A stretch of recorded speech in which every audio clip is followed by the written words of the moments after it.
Hey everybody, welcome back to the IT Craft Room. Today is live number 3 of the St. Patrick's Day trio, and we're going to be dot painting a 4-leaf clover mandala tonight. So I'm really jazzed about it. I've never done anything like this before. So we're going to do this for the first time together, and I hope you have as much fun as I'm planning on having. If you would like to dot along with me, the downloadable for this project is in the description linked below. So check that out. It's a free downloadable that I created for this. And I actually blew mine up a little bit by increasing the size to 125% because I really wanted to cover a lot of my base. Now, I picked up this 7.5 wood round from Dollarama. It was a 3-pack. I use them all the time. I also use the other side eventually, so because I go through them so often. But for today, I decided to paint the base coat as Hunter Green. And I picked up this Hunter Green from Dollarama. I get all of my paint at Dollarama. It's just Crafter's acrylic paint. I also have a couple from Dollar Tree, like this one, which is Acrylic en français. This color is called Cashmere Tan. We're probably going to use it. It's a really lovely color. Anyway, so I pre-painted 2 coats of this Hunter Green on here. And I meant to put a couple of coats of my matte varnish, Liquitex matte varnish. But I didn't have time and I forgot. And here we are. I have not protected my base coat. So let's hope I don't mess up too much, because it's going to be harder to clean it off. So what that means is my recommendation to you is anytime you are going to dot paint on any surface, make sure that you have a layer of varnish on it. It will help protect your base coat, and it'll help your dots be a little bit rounder. So we may have a little bit of a struggle tonight, but it's going to be fine. It's going to be fine. Hey there, Tony. Welcome. We're going to be doing a 4-leaf clover mandala tonight. Okay, so we're going to be using one of my favorite methods, which is a chalk transfer method, where we're going to paint the back of this, or color, or whatever you want to say. I guess color, not paint. We're going to color the back of this using the smallest chalk pencil in the world. I actually have another one sitting in the wings, but for today, we're going to use this one. And I am going to cover the back surface of this in its entirety in chalk. And then once we've done that, we'll cut it out, lay it over top of the base, and using a dotting tool, but you can use the back of a paintbrush,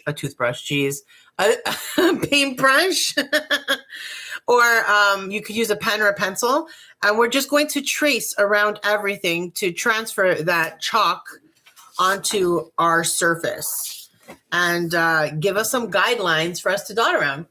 So, and then we're going to make a mandala. I'm pretty excited. Like I said, I haven't done this before, so this is going to be fun. All right. I actually already know I need to sharpen this. I hate sharpening chalk pencils because they really get in their feelings. They really do. And then they pop off and it's a whole thing.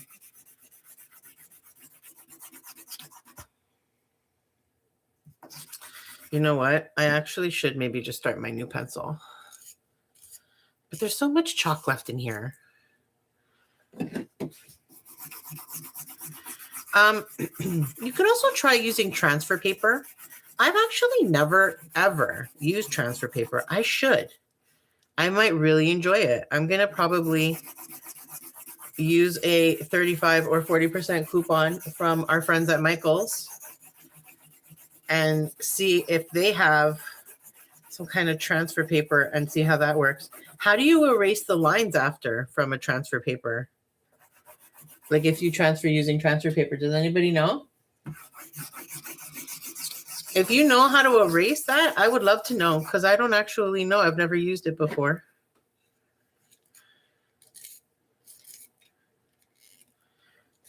Oh, this is not easy to, oh, he broke on me.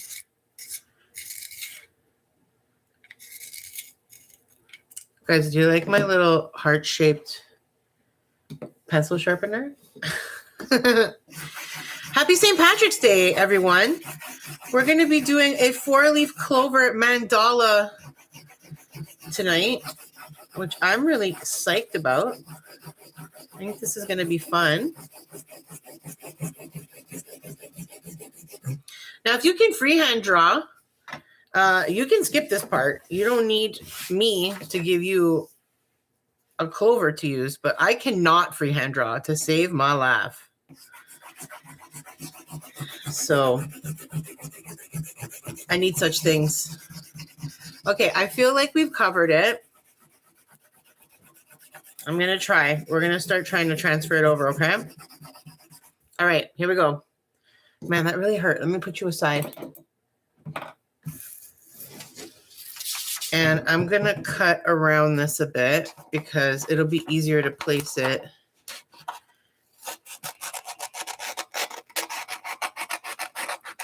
Again, you don't need to do this part. If you don't want to, you can just go without cutting it.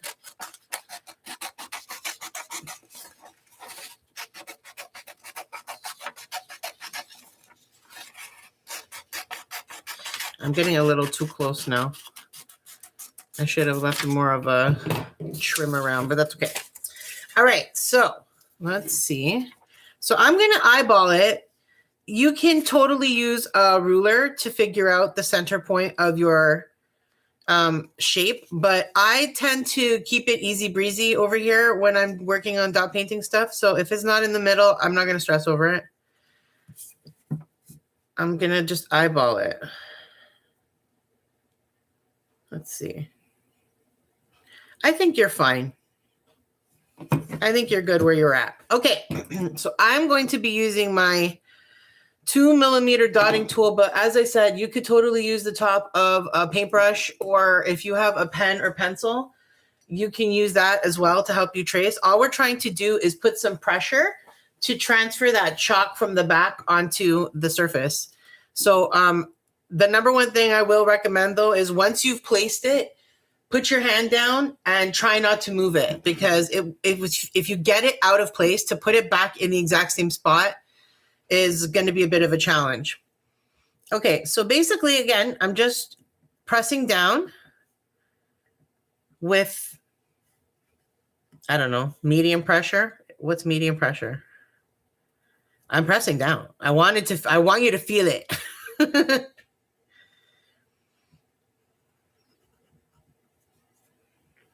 And after I do this outline, we're going to check to make sure that it's actually transferring,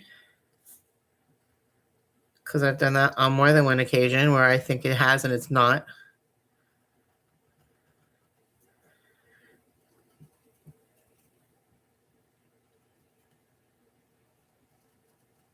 Okay, let's see. Oh yeah, that's great. Woo woo, beauty. Okay, so I put these as guidelines because I feel like they'll be useful for a mandala. I'm intending to use some really pretty green jewels. I have them sitting off to the corner. I'll show you in a minute. And I have varying colors of green available to me. I have some browns. I have white and black. So I'm not sure what colors I'm going to use.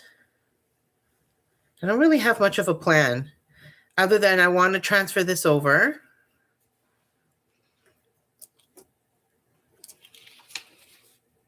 Oh, that's great. And I want to use what I consider traditional St. Patrick's Day colors, if possible. And we're just going to wing it together. We're going to figure out what we want to do and do it. Fly by the seat of our pants. Because everybody's a little bit Irish on St. Patrick's Day, right? Solo un poquito más. I can't do Irish, I don't think. I do like a really stereotypical one. Like a top of the morning to you kind of thing. Apologies. All right. I'm pleased with that. I feel, oh, see, I already moved it. Now it's over. That's fine. I'm pleased with that. I feel like we got ourselves a really nice circle on each one. There you go. Beautiful. Woohoo! I'm going to keep this out just for a little bit of inspiration, but it actually transferred so beautifully that we don't really need a whole lot of inspiration. So here are the jewels I was talking about. So these are some really like bright green. I'm going to try to put them somewhere. I'm feeling like the second row is where it's going to be. We're going to see. Okay. So, let's start by painting the inside. We're going to paint the shamrock, and I'm actually going to paint it this color. I may or may not dot over it if it's dry enough, but I don't know. Maybe I don't even need to do that. No, I do want to do that. I want the background to be background. I don't want it to be the clover itself. So I'm going to actually use a paintbrush for this. We'll see how we do. And I'm just going to paint this clover, this 4-leaf clover, because if I do want to dot paint over it, I want the paint to be dry.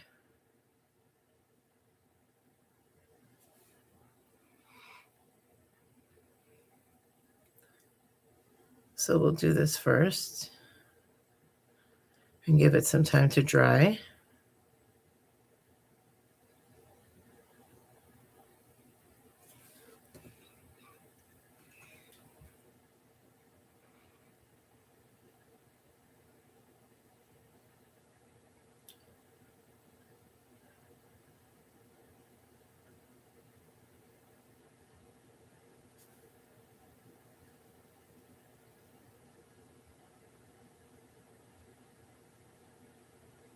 This is also something that I try to practice doing.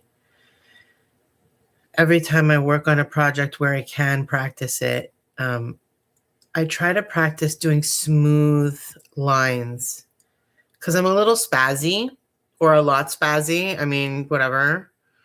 But it definitely is something that it challenges me to not have a spaz all the time and to, use these really smooth lines. So it's something I like to practice whenever I can. So this is a good opportunity for that.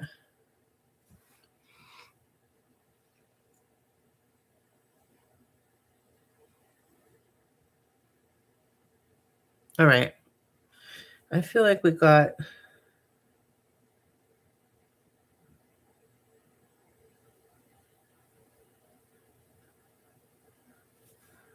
All right, beautiful. I want to do a little bit down here.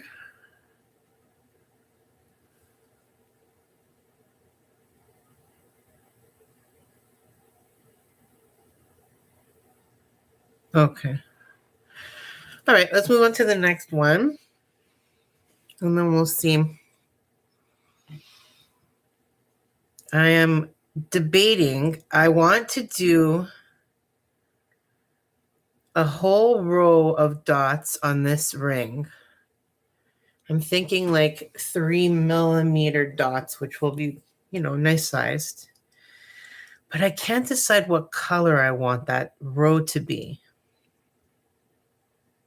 I'm kind of thinking like a golden brown.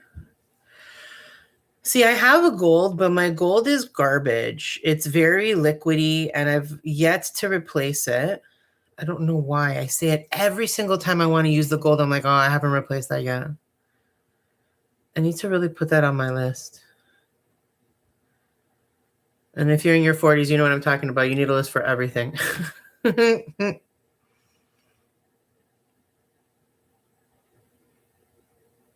So, something to remember if you don't have an image like this one to use when you're trying to do a clover or a 4-leaf clover. What's the difference? A shamrock, I think, is just 3 leaves. And a clover can be either or. I don't know. Anyway, it's basically just a heart. It's a heart shape, and they're all friends in the center. That's all. It took my brain a long time to understand that.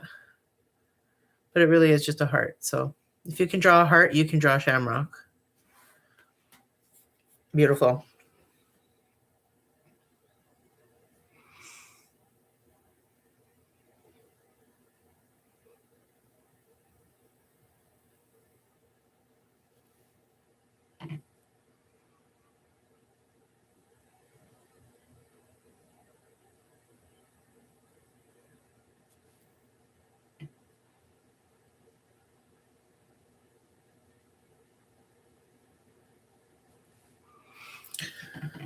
I'm trying to always exhale.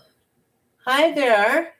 Welcome. We are making a shamrock, a 4-leaf clover mandala. I really need to like get that down. I keep saying it wrong. So I'm just painting out the shamrock right now. You can get the free downloadable in the description if you want to dot along.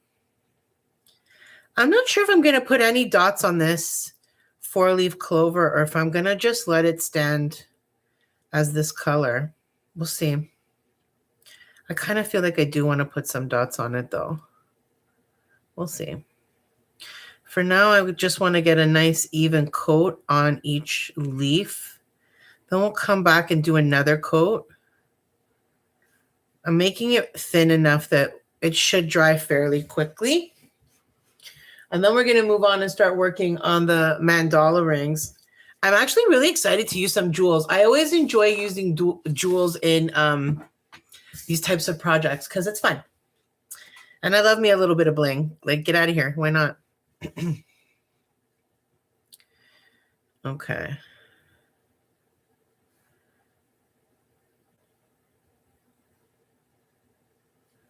If you've never used chalk for an outline, like this kind of transfer method, something to keep in mind is that when you go to erase your chalk lines later, it's very possible that you're going to notice little gaps in your painting or your dot painting because your brain substitutes that chalk line and you think that there's something there and there's not. It's just the chalk. So be prepared that when you do erase your chalk lines, you might have to do a little bit of touching up, which is fine. It's normal. I do it all the time.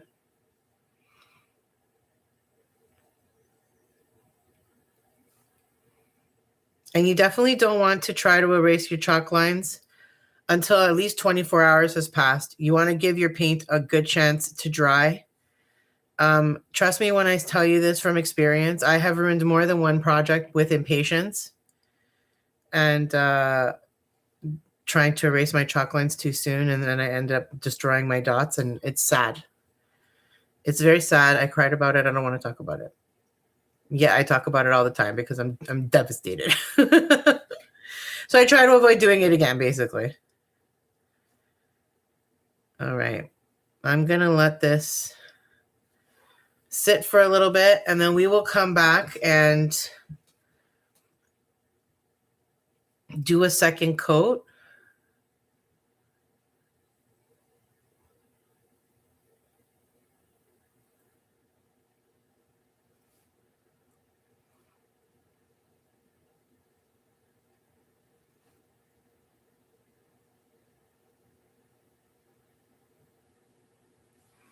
Beauty. All right. I'm going to put my paintbrush aside. And we're going to do the line on the outside around the ring. I haven't decided what color I want to do yet. So let's see. What are we going to do? Should I mix a color? Let's mix a color. I am going to grab this little paint pot. And we're going to use burnt umber, which is a lovely chocolatey brown. I'm going to put a little bit of that.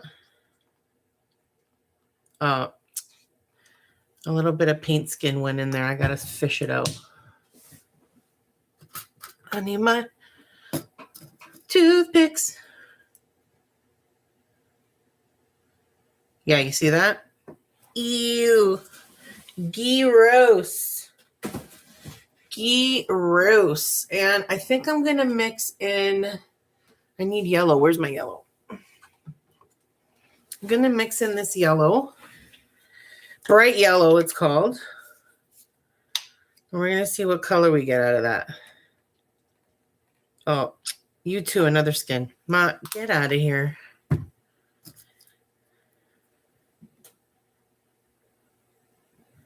Yeah, you too. Another ew. Out of here. Scram. Okay, I'm going to give this a little mixeroo. We got something to stir with. What's this? Popsicle stick? Where did that come from?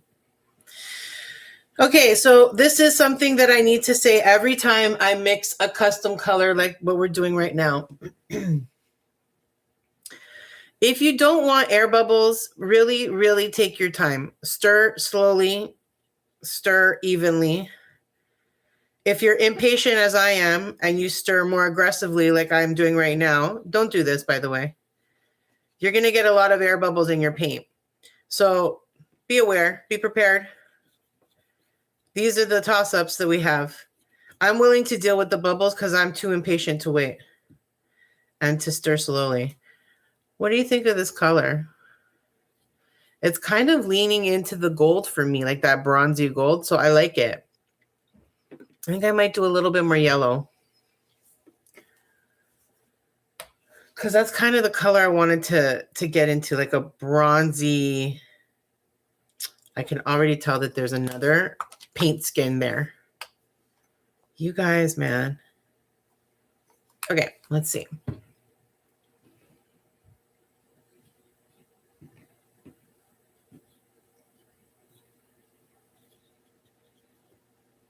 Yeah, this really has that goldy bronze kind of look. Love it. Perfect.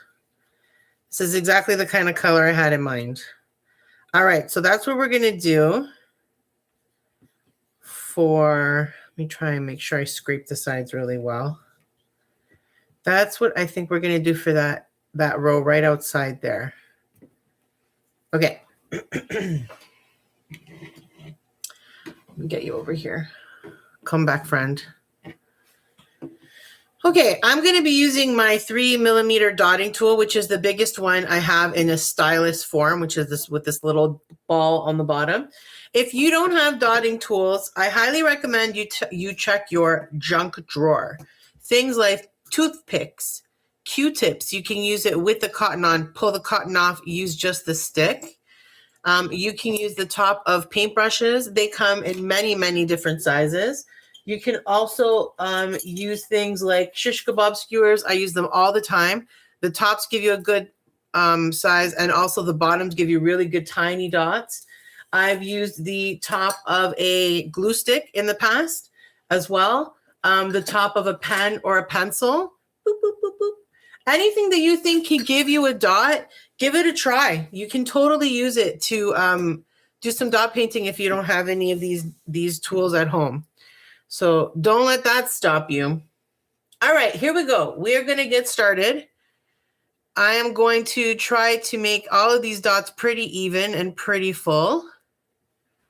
And I highly recommend anytime you're starting something like this to not start at a center point because your eye will naturally go there. So I'm going to start on the edge, on the side, because it's going to take a few dots before I am kind of sure of the size of my dots.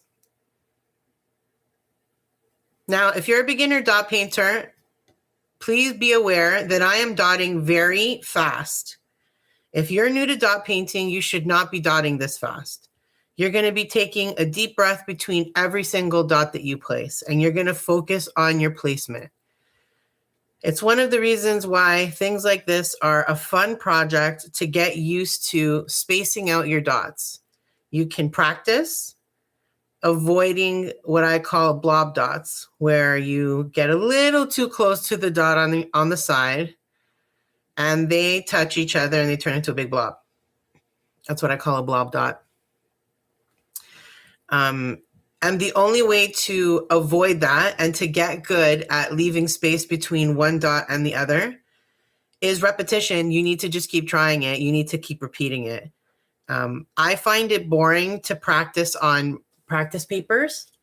So I like to do projects like these, where you're doing the same motion over and over again. So you're practicing, you're repeating. And maybe you do it well and maybe you don't. Maybe you get a lot of blob dots, or maybe you start really getting comfortable with leaving space. But at the end of the day, you're going to have something. We're going to have something really pretty by the end of this live stream. I promise you that. If you stick around till the end, we're going to have ourselves a 4-leaf clover mandala. And we'll practice a lot of common dot painting techniques while we do that. And this is one of them. How do you keep your dots the same size? Is by going back to your paint pod between each dot. Use the same dotting tool for each dot. And try to keep the same space between each dot. These are all little things that you can do to help yourself have a equal size dot from one to the other. If you start to notice that your dots are getting a little too big, try not to touch your dotting tool as much to the surface of your project.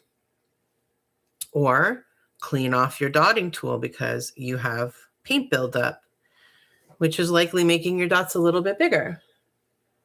That's another thing that you can do to try to manage the size of your dots if you're noticing that they're getting a little bigger.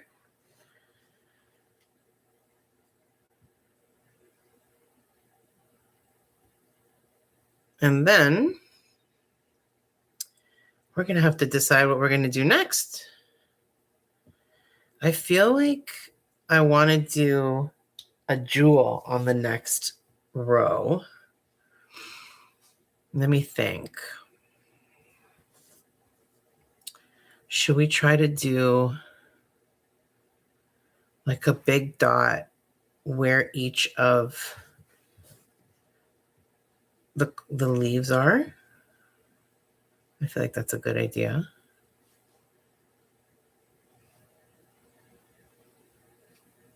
Do you think it's time for me to do a second coat of paint on the clover? I think it might be dry enough that I can. We'll see. Okay, so we're coming up on the end of this row. There's a very good chance that I won't have enough room to place my last dot. And I'm going to start to like get a little concerned that, oh no, they might touch each other. So if we do reach that point, which I would say we're at there, right there.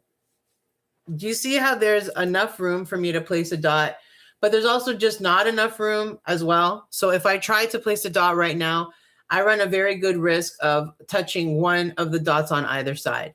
So what I'm going to do is nothing. I'm not going to place a dot there. I'm going to let that row dry. I'm going to keep moving. And later on, I'll come back and I'll pop a dot in there when I feel like it. It's probably going to be a little bit smaller than the other dots, but you won't even notice it. So we're going to do that later. But for right now, what I'm going to do is clean off my dotting tool. And let me have a good look at this clover. Is it ready to be repainted? Let's see. I think we could. I'm just going to place my lid here and put this aside because we're going to be using this color quite a lot today. I really like it. It has that goldy bronze look that I was really hoping for, so I'm pleased with that. Okay, so I'm going to go ahead and place another coat of paint.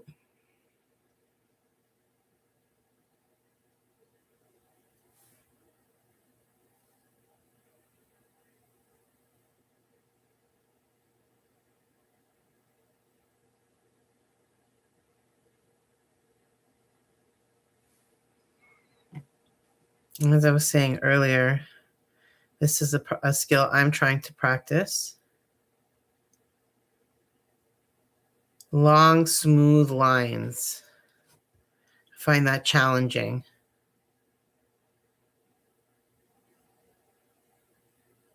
So I thought this would be a really good project for me to practice that. And maybe they'll be a little messy and maybe they won't be so straight. But that's okay. We practice and we get better.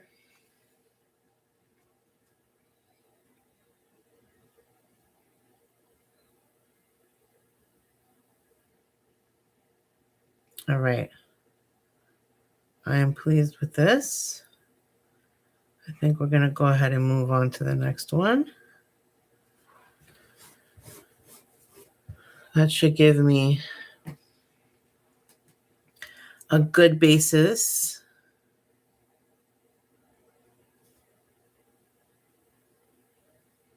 And then we are going to, I don't know if I'm going to dot paint on the inside. I think I am. I'm not sure with what color. I might do a lighter green. We might just mix a little bit of white into this green.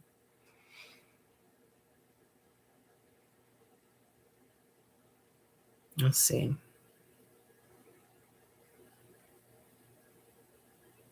We'll decide as we go.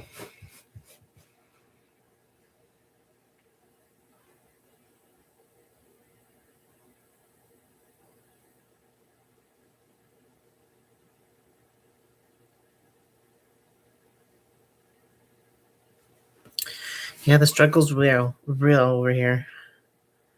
I really do struggle with those straight, smooth lines.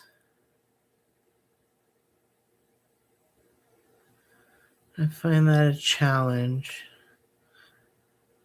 So we practice.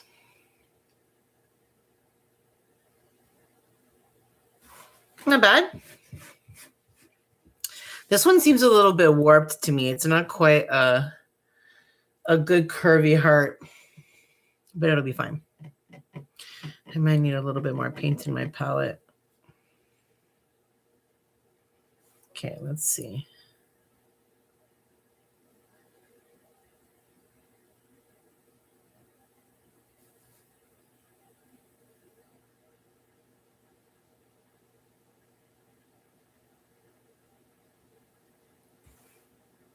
You know, if you're good at painting or drawing, I'm sure this must be painful to watch.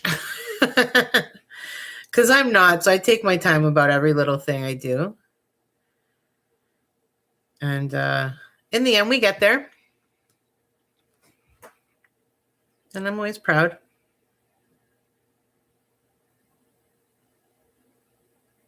That's better. I think I made that a little bit more heart-like now. Yeah, that's good.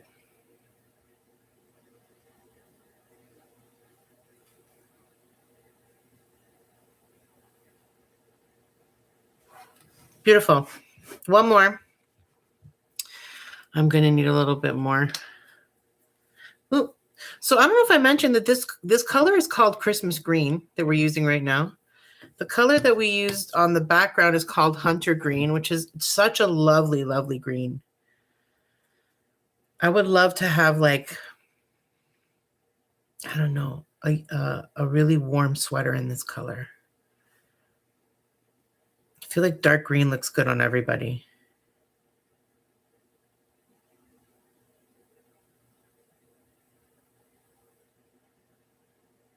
It's really one of those colors, you know?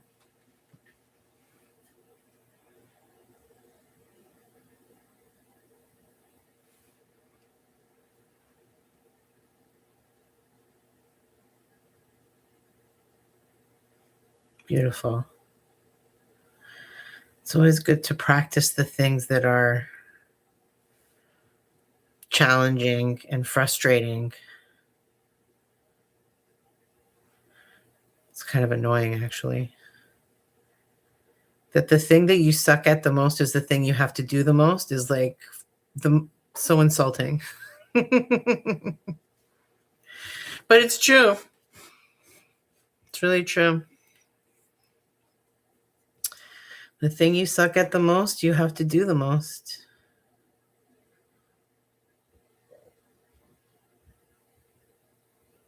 Okay, I'm going to try to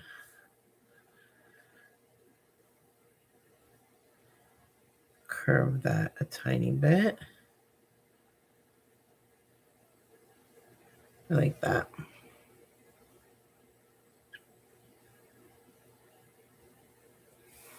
Wonderful. Okay, we're going to let that dry. I am going to actually probably join them in the center a little later. I might as well just do it right now. They have to join in the center.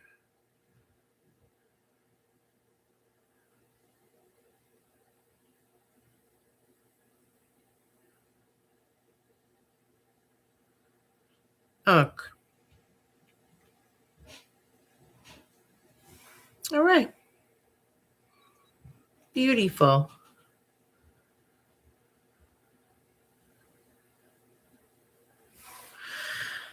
Okay, so we're gonna let that dry, and then I'm probably gonna dot over it. Now let's talk about the second ring. I think what I want to do is I'm gonna probably use black. Do I want to use black or do I want to use white? What do you guys think? Should I use black on the third row or should I use white? I mean, this row here. We're gonna do the next row over. You know what? What color do we want underneath this? I think I would want white underneath it to make it pop. So we're going to use white on this row. And I want to use a big white dot. So I'm going to take out my larger dotting tools. I call these dotting rods.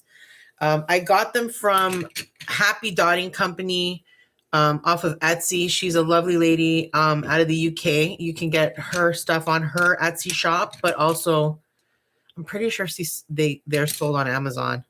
Happy Dotting Company. Check them out. I also get my my molds from them for when I make art stones and stuff. I want something bigger. So that's the 8. So I want at least a 10 or something.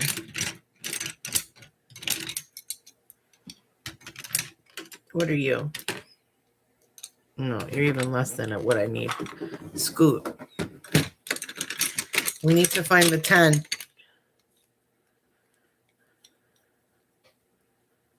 I'll do the 10 and a half, 11. There we go. I'll take it.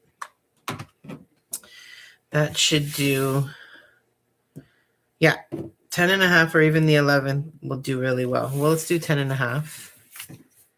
Put that off to the side. Okay, so I'm going to do white, I think I said. And we'll do a nice big dot, and we'll do it kind of in line with each of the petals of our 4-leaf clover. I think I'm going to use the 10 and a half, but we're going to put quite a lot of paint on the dotting tool. I'm going to make sure it's really submerged so that I got a lot of paint on it. And we're going to make a really large dot with it. So when you have these rods, you want to be straight up and down.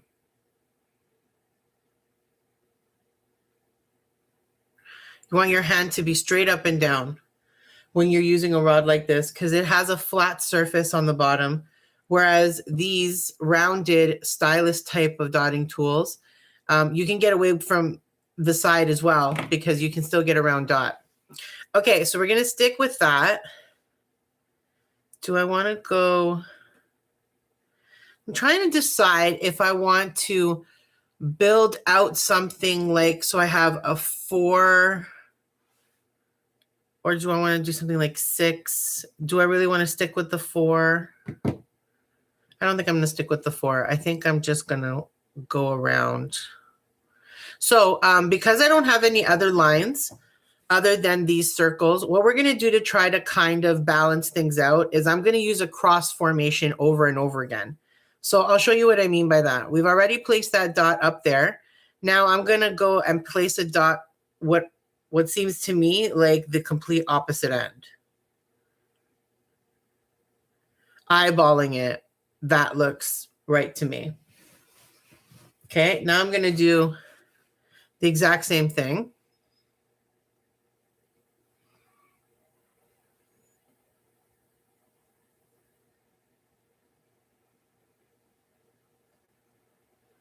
Okay.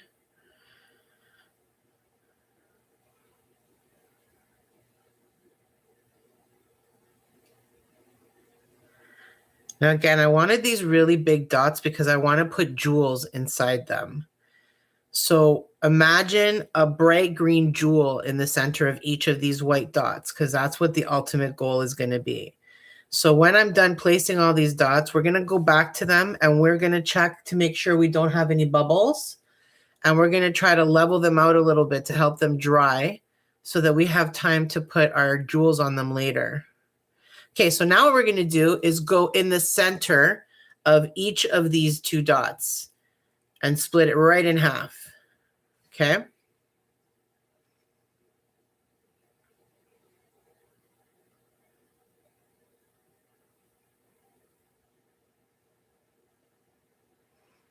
Okay.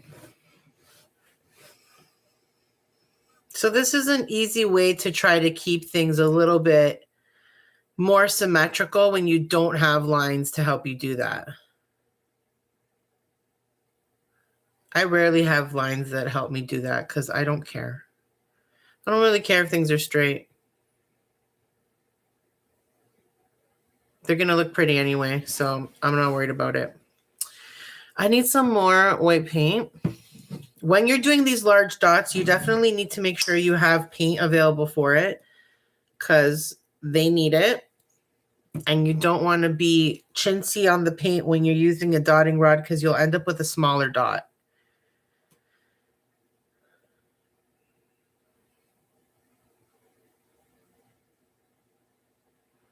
Okay, we got one more.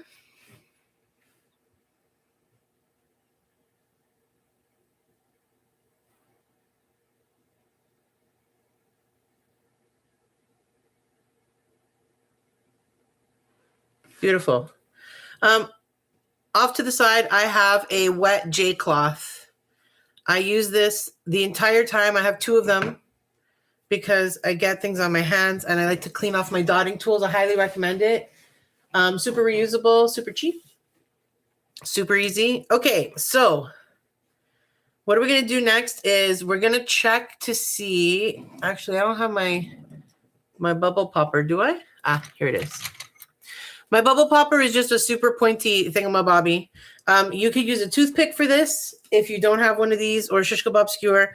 And basically, we're just going to look for some bubbles and we're going to pop them real quick. You might not have any bubbles. I almost always have bubbles in all of my paint, whether I stir it myself or it's like coming out of the bottle like this white one was. And the other thing we're going to do is I'm going to use my 3mm dotting tool, and I'm actually going to go around all of them and kind of spread out the paint a little bit. Because remember, I want these to dry as fast as possible because I want to put jewels on them. Now, if I was not doing a live stream, I would let them dry for a day and then I would put the jewels in. But since we are on a live stream, I would really love to be able to add them in before we're done. So we're going to try to help them dry a little bit. Bigger dots take longer to dry because, you know, more paint. So I'm actually going to move this out of the way. I feel like we don't really need that guide anymore. We know what a 4-leaf clover looks like, don't we? All right. So what are we going to do next? And what color do we want to do? I think I want to bring this green into the equation now. So why don't we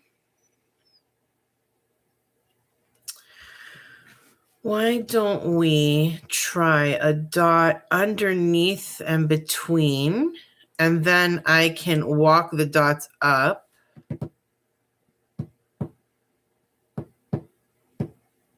I think I like that idea. Let's try it.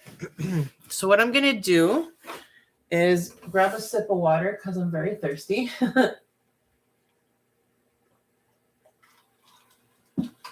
Always hydrate, friends. I'm going to use my 3mm dotting stylus tool. And I'm going to place a dot right there. I'm going to do that all the way around.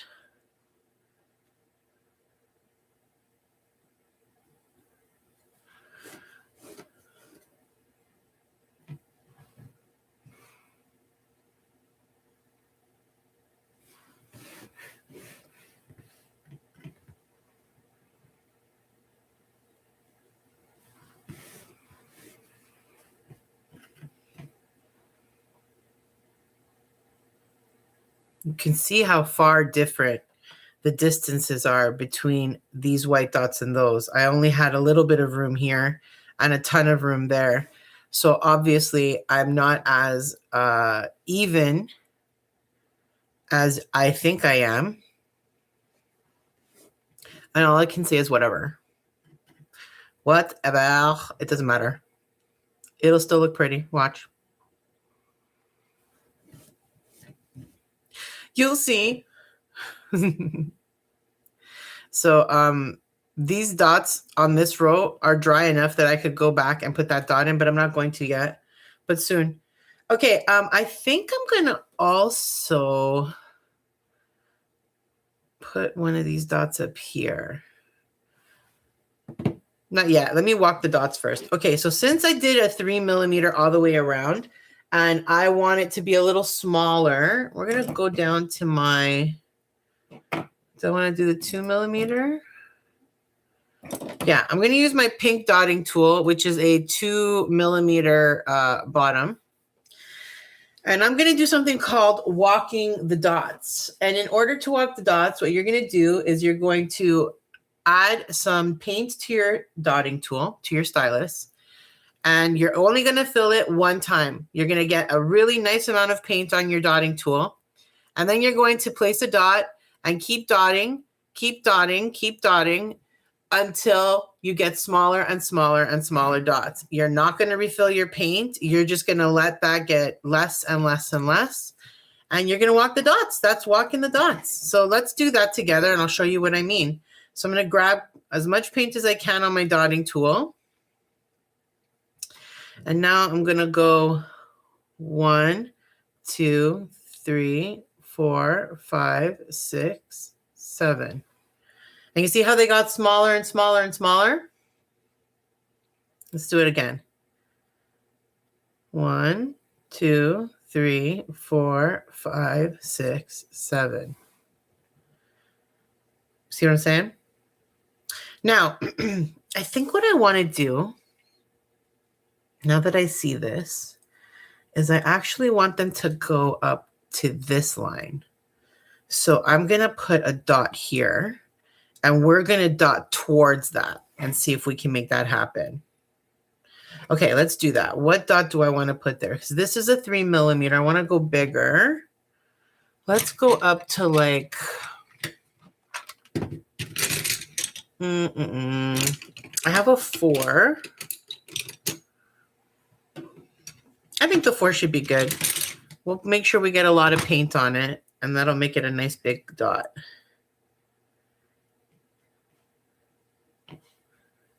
Okay, so I'm going to place that right up here. And that's what we're going to target. So this one might be a little bit different from the rest, but that's okay. I'll make it work.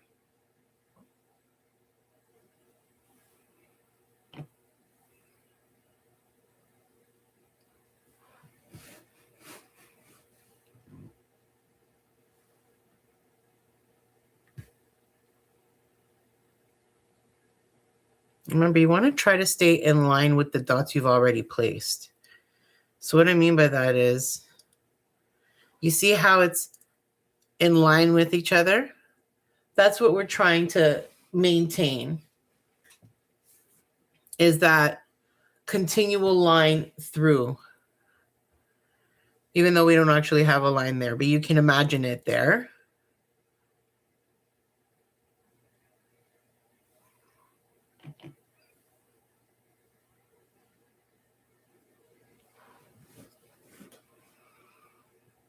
And now we're going to dot towards that. And we'll see how we like that. Now remember, in the center of this white dot is going to be these glittery green jewels. So try to picture that in your head when we're planning out the rest of this, that we are going to have like a row of jewels right in the center.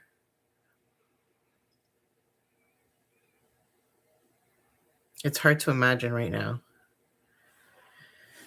But we got to let those white dots dry quite a lot before we're going to try to put any jewels in there. So Use your imagination for now.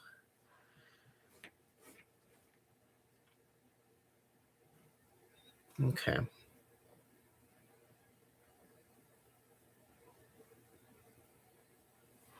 All right. Let's see. Now remember, these dots in the center here are 3 millimeters, and this is my 2 millimeter dotting tool. So I'm going to go ahead and continue using that. But instead of going around, I'm going to aim towards that dot. So what I mean is, let's see. Let me show you what I mean. I'm going to try to put a lot of paint on my dotting tool. Okay. And now we're going to go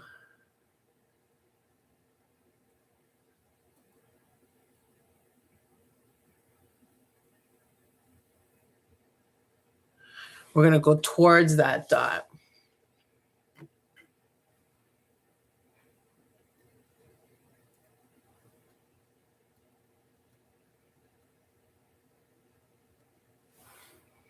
See what I mean?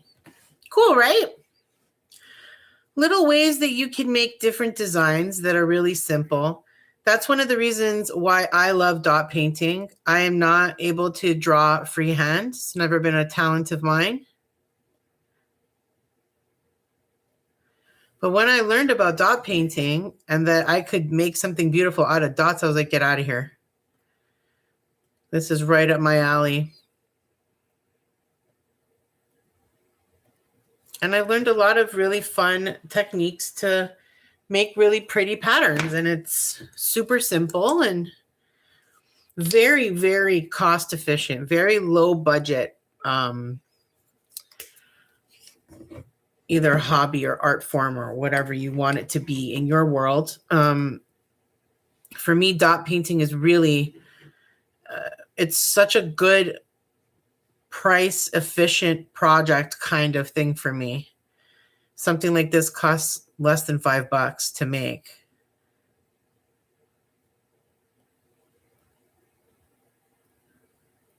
And we're going to spend a couple of hours really enjoying ourselves making it.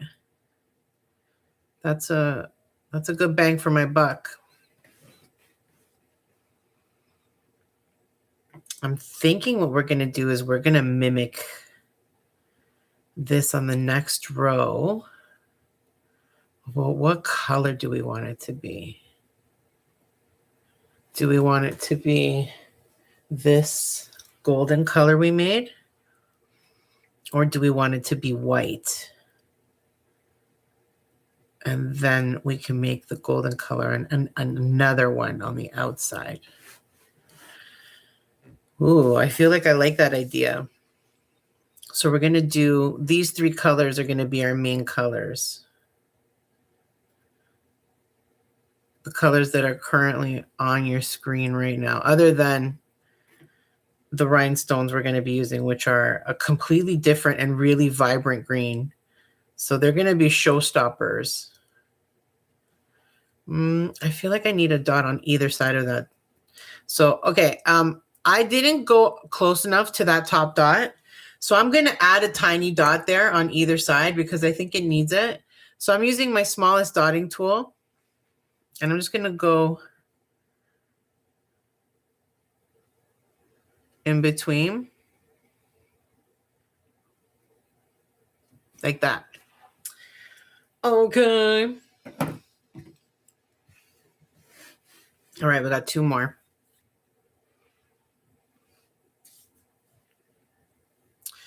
I think I'm happy with the shamrock or the 4-leaf clover's color. I don't think we need to do another coat. But I think I am going to dot paint it.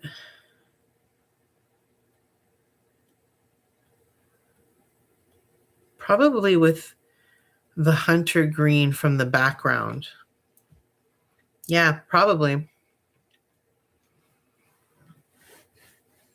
All right.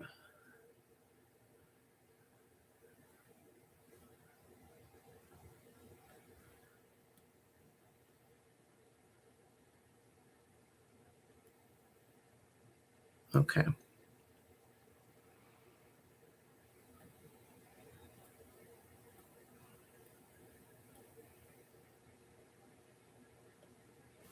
Wonderful. So of course this one we weren't able to do that with because we didn't start with it. I can probably actually continue it off and we'll see if we can play it off. Where would I start from? I'm going to use my 1mm dotting tool. We'll see if we can make you blend in with your friends.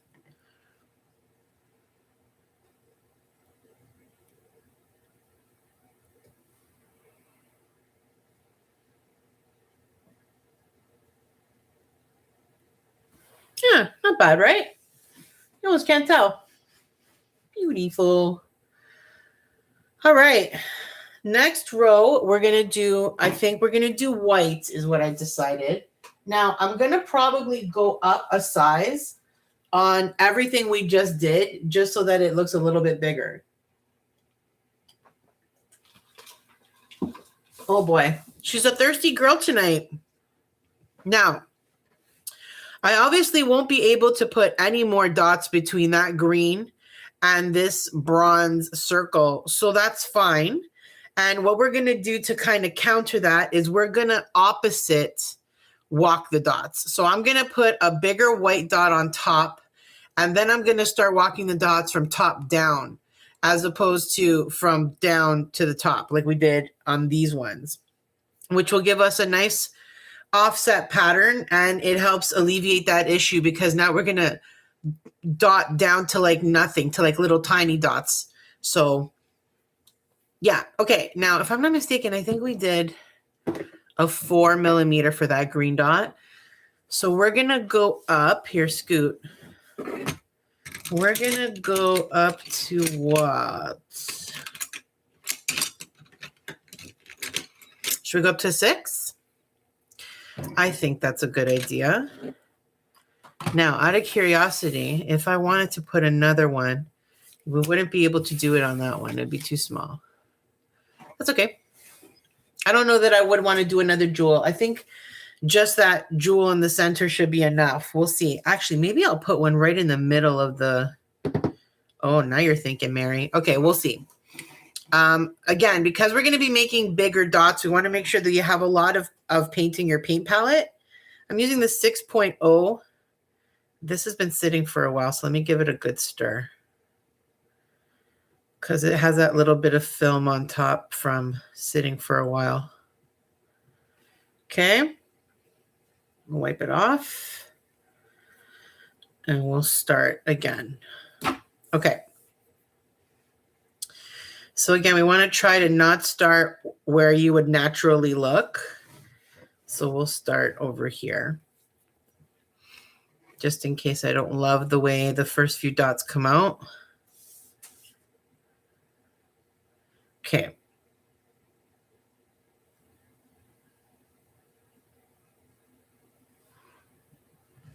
All right.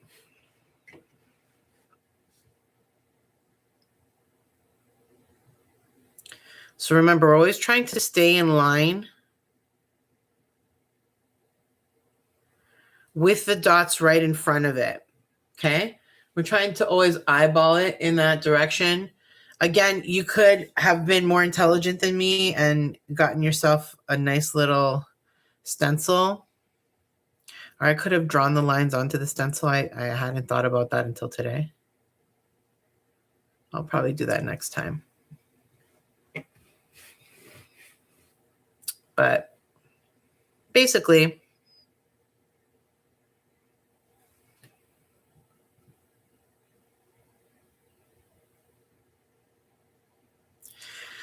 now something that you need to practice when you're learning how to dot paint is how much is your paint going to spread.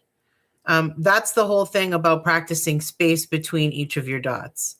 How far do you need to place your dot so that you're not accidentally going to touch the dot from the row before? And I always say, leave more space than you think you need and let the paint spread out. So I'm actually going pretty far up when I drop my dot, pretty high up. because I'm letting the dots spread out and meet the row before it.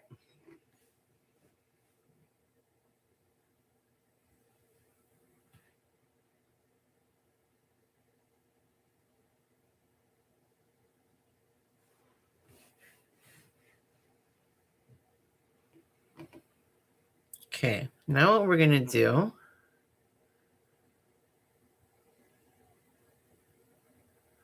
is we are going to walk the dots downwards.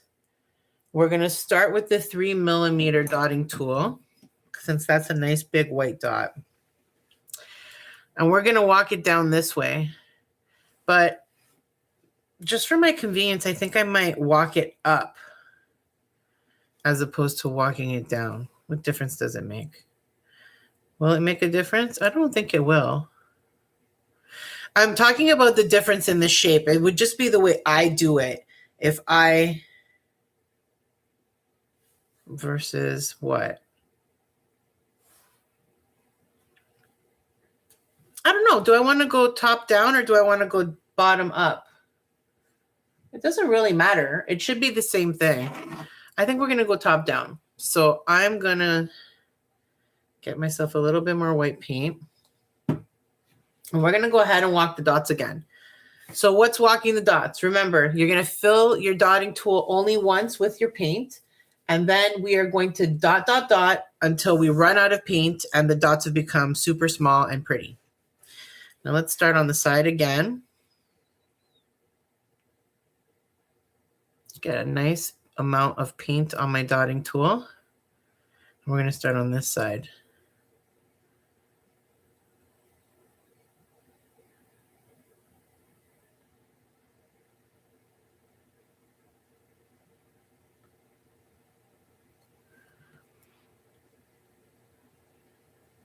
You see? You don't add more paint, just that one time, and then it just gets smaller and smaller and smaller.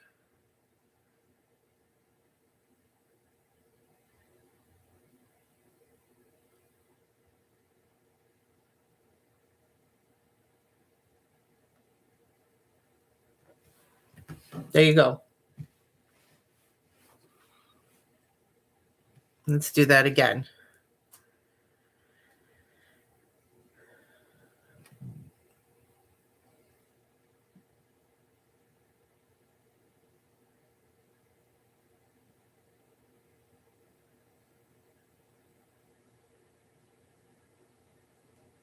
Now I'm doing this on a bit of an angle and my dots are getting less round because of it.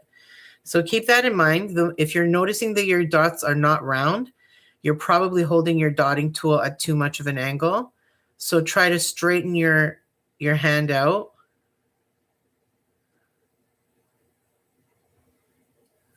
Okay, those two dots got a little messy. So what I'm going to do is I'm going to correct them using my smallest dotting tool. It's a 0.8mm. I'm just going to go over them.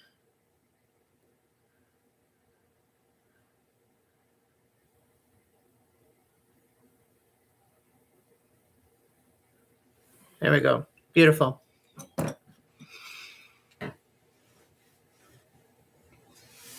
So we're going to just keep doing that over and over again. Now, something I want to draw your attention to is everything on the outer edges is wet right now. So you got to be very careful about where you place your hand. I'm trying to leave my hand resting on the table as much as possible and reaching over with my fingers. But if you're able to let your hand hover, that's even better. I'm just not very strong.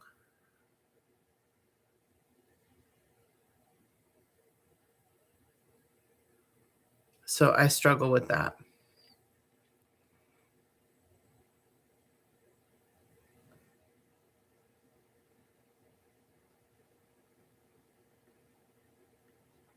Okay.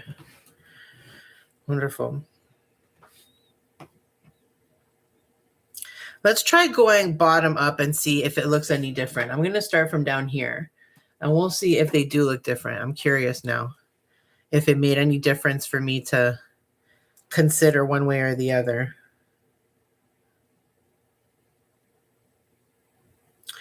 Oh boy. We've just had a disaster. Okay, so this is the first correction that I want to make, and it's because there's a little piece of skin paint.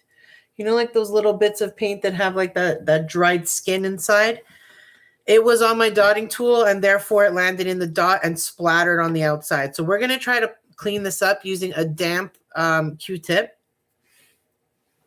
And I'm going to try to do like a twist and pull motion so that we don't need to...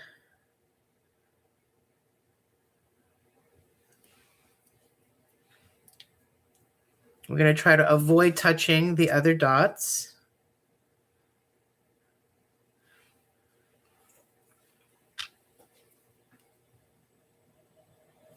Now remember, I did not seal my base today, so it's going to be a little bit more challenging to remove a mistake, and you'll see that I'm going to be pulling some green paint too. You see that on the tip of my Q-tip?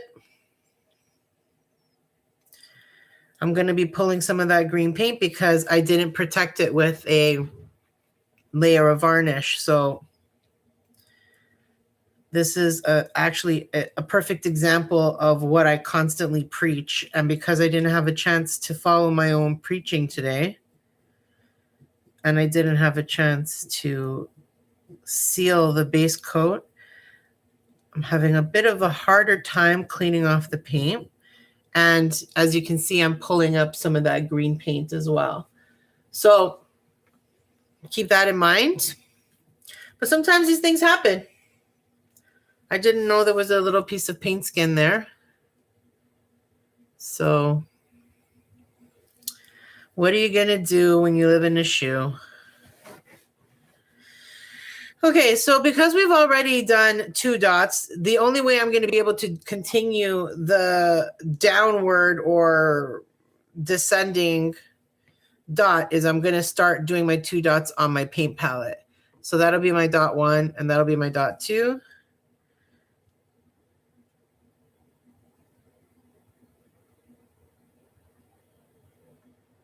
Okay.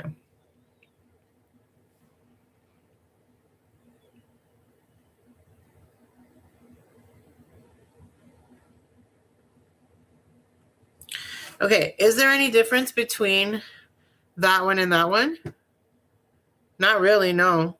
That one could use another white dot there, but that's pretty much it. Wrong side.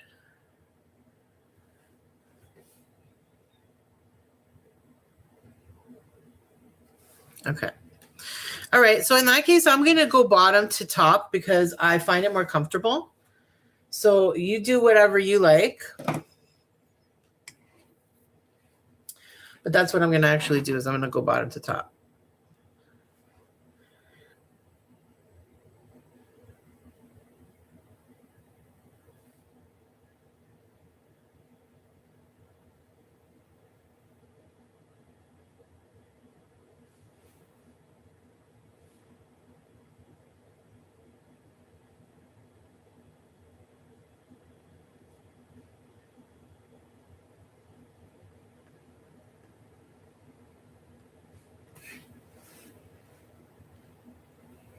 Wonderful.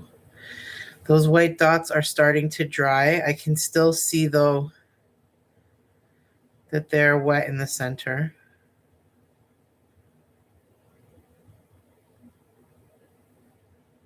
That doesn't mean I'm not going to put the jewel in the middle. It's just not ideal. You want your paint to be fully dry before you do a top dot of any kind, first of all. And especially if you're going to be gluing in or adding something like a rhinestone, which we are going to be doing. But again, I want to be able to kind of like see the full project come to life during the live stream. So we're going to cheat a little bit. We're going to cut a corner and we're going to go ahead and do things a little naughty before we should wait for them to dry. But I'll tell you best practice always. And then we're going to do whatever.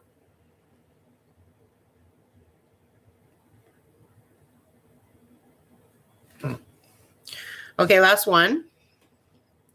And then what are we going to do for the final bit? Let me think. You know what? My hand is going numb. I'm going to need to give it a shake.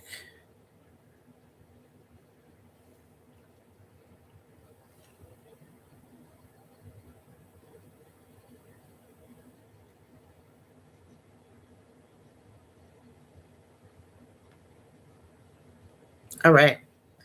Wonderful. Very pleased with that. Okay, so let's think. What are we going to do? I want to bring this coppery brown color in. Do we want to put it as another part of our leaf?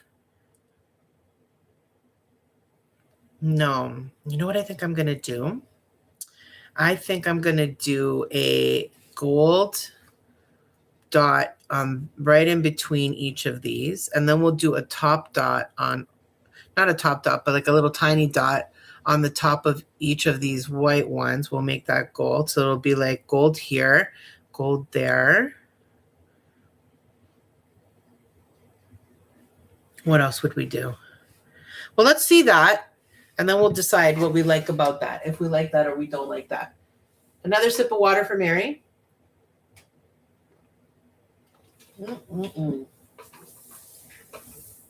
When you're thirsty, water is the best. It's the cat's meow. All right, let's get our brown. This is very, very full of bubbles right now. So we're going to keep that in mind. I want to use a really big dot. I'm thinking a number 10. It should work between all of these dots. How high are we going to go? Okay, 10 is good. Let's move this out here. We'll do a 10.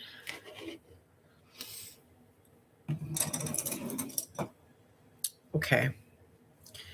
Now, do we do it here in that center ring? Or do we go above it? Or do we go in the, let's go in the middle of it. Let's go in the middle. I think that's the right place. Okay, so we're going to go with a 10. This is going to be a really big dot. Now, again, we're at the center here, right? This is the center. Let's move to the side. Okay, so that we can get our dots under control. Okay, and we're going to go right in the middle. Where's my pinky? Over there.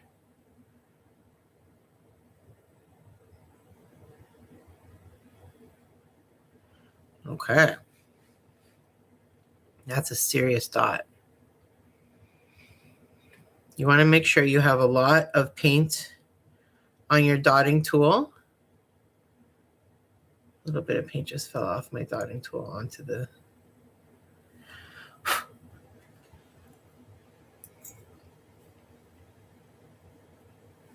It fell off the dotting tool. Okay. Remember, there's going to be a green jewel in the center of these big white dots. So try to always keep that in mind as we keep going.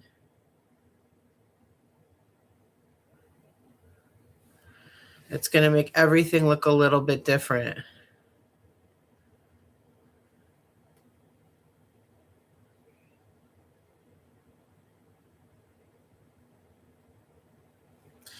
And remember, when we're using these dotting rods, you want to be placing your dot straight up and down, not on an angle, straight up and down. It's very important. It's because of how flat the bottom of these dotting tools are. It's going to determine if you get a nice round dot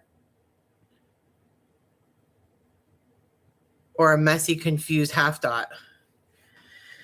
All of these have bubbles in them because I stirred this paint really quickly earlier and aggressively. So I'm going to spend a little bit of time as soon as I'm done this row, popping some bubbles. I highly recommend you always pop your bubbles. If you ever notice a bubble, pop it. because if you don't pop it, it will pop on its own. And then it's probably going to be visible in your finished product and you're going to be like, oh, it's a bummer. It's happened to me. Not a fan.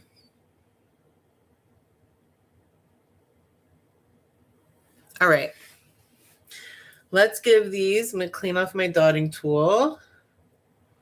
I got to refold my nasty wipey business. Okay. I'm gonna pippity pop you guys un poquito.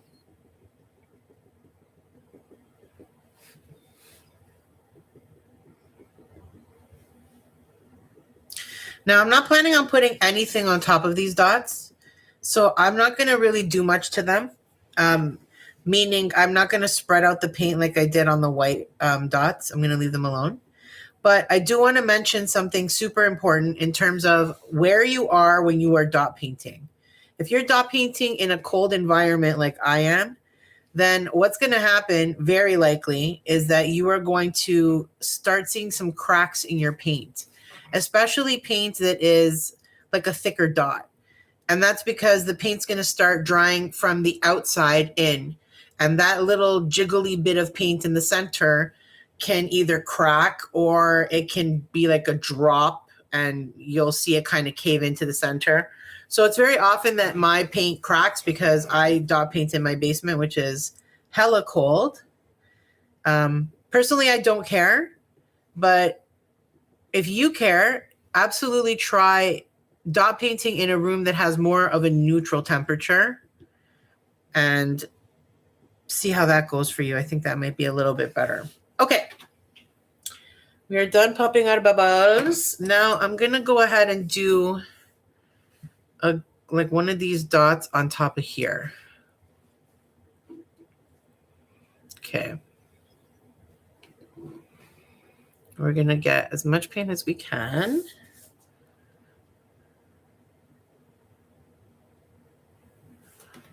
Okay, then we're gonna decide what else do we want to do.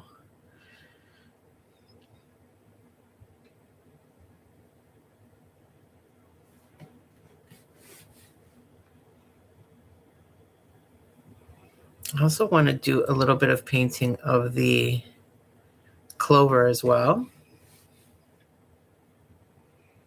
We're going to do some hunter green on that clover, I think.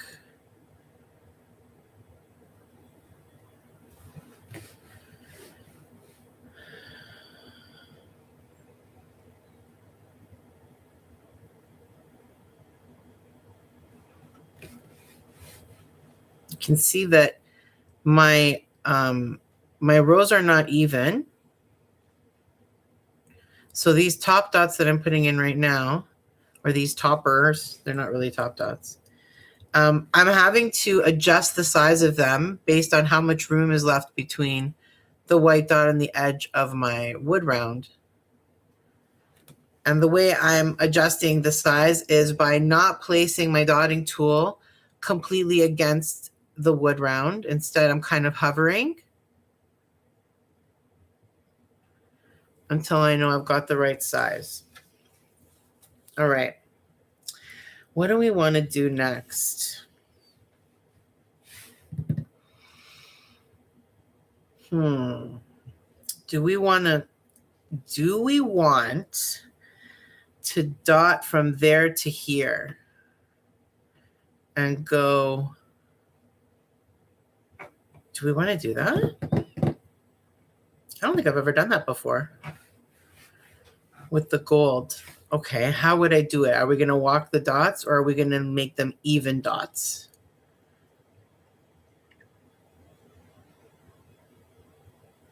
I don't know. What do you think? Here's what I'm thinking. I'm going to dot a line from this top dot to this.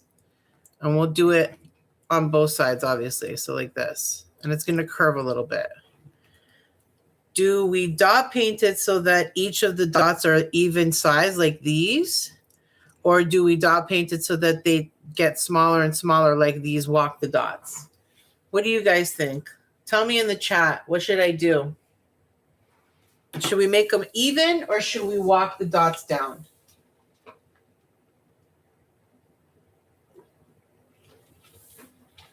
I think I'm going to walk the dots down.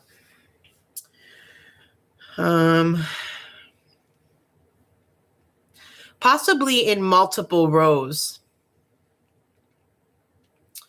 We're going to see. We're going to see. Okay, I think that's what we're going to do. What number should we start with? 2.5?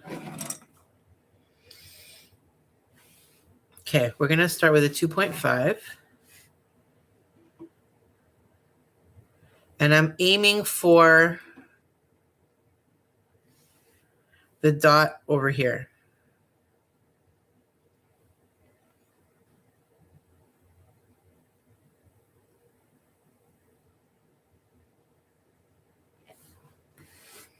Okay.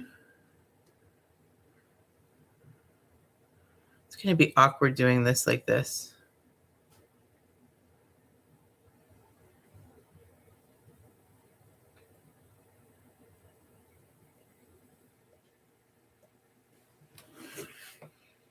I think I might be better on the bottom up from that side.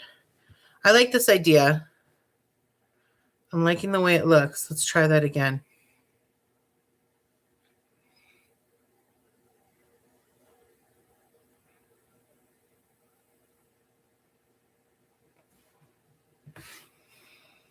You know what? I'll come back and do that on the other way.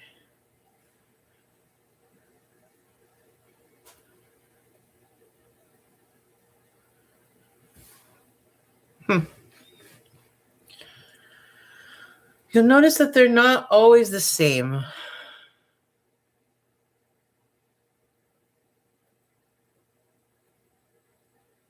Sometimes they're the same. Sometimes they're a little different. Sometimes they curve, sometimes they don't. To me, that's the difference between handmade and, you know, produced en masse, mass produced. The little imperfections, the little differences, when maybe one dot's a little bit not so round and maybe your line's a little bit crooked. To me, that adds charm. That's what makes it handmade, and that's what I love about it. But not everybody feels that way. Nay, nay. All right, let's go upwards for these ones. It'll be easier.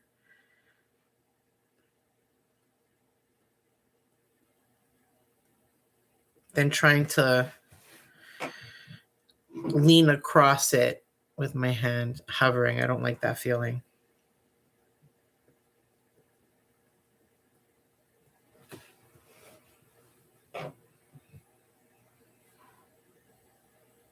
What are we going to do next, guys?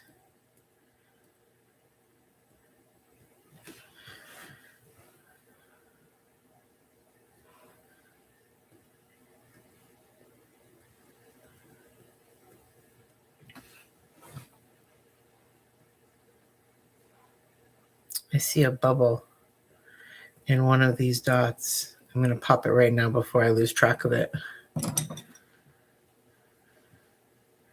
Boop.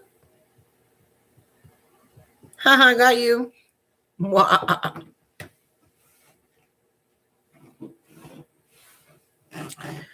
Okay, let's see.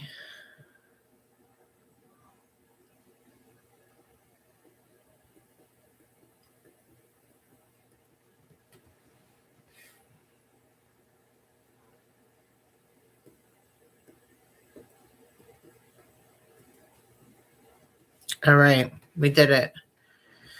We went all the way around. Let's see. What do I want to do next? Let's remember, we're going to be adding these bright green jewels into these big white circles very soon. They're starting to dry. So we're going to do that very soon. I'm also probably going to put one of those right in the center. Maybe. I'm unsure about that. Now, what do we want to do, if anything, above or below these big brown dots? Try to imagine no white lines because we'll have erased them. That'll be a lot of empty space above and below those. Well, we could just do a quick dot on either side of them. What color? Green?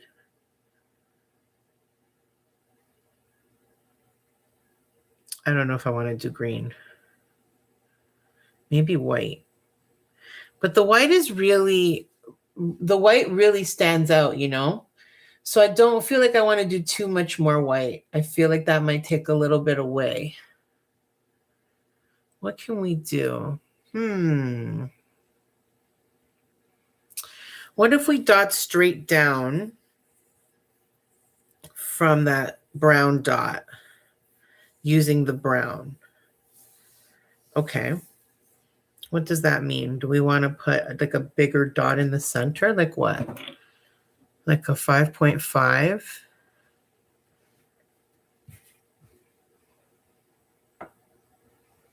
Maybe something a little bit bigger than that.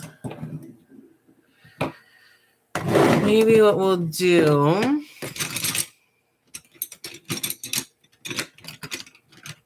8.5, that seems like a lot. That's a bit too big.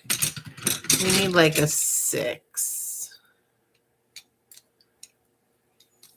What are you?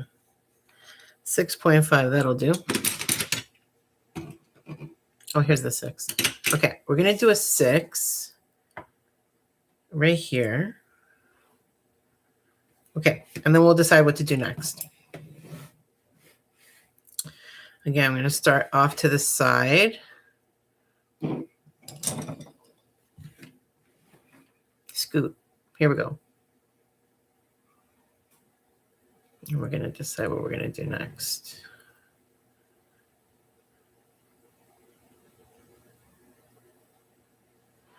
That was really close. I think I need to do it top up so that I can see. I do want them to be kind of close. I haven't decided if I'm going to put something between them and the row.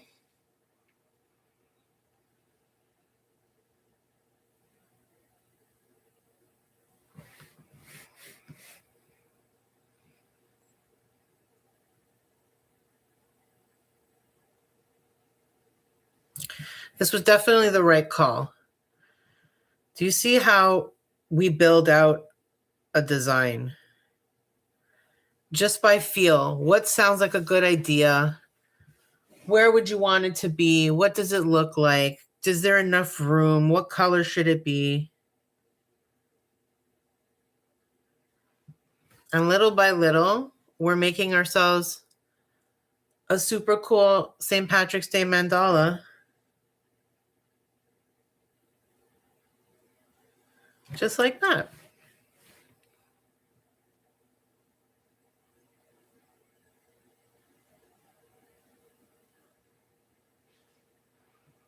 All right, what do we do next?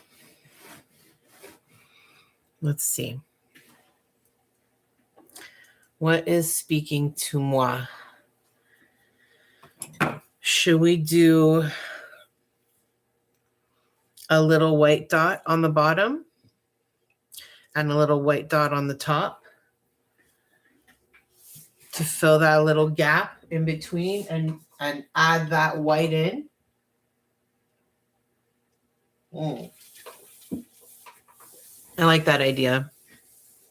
Or do we do green? I feel like the green is the shamrock of the green, and the green in the center that we did around is maybe sufficient. I think I'm going to stick with the white idea. Let's do white and see how we feel about it.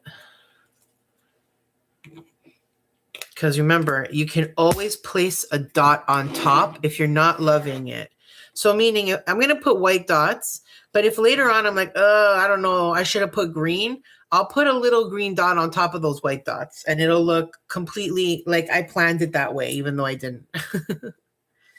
Okay, these dots are this 3 millimeter. So I'm going to go down to, I think, a 2 millimeter for right here. We'll make them small. I'm going to make sure I stir. Where's my toothpick? My paint really well because it's been sitting for a while. I might even start a new pod of you because you're really, really dry.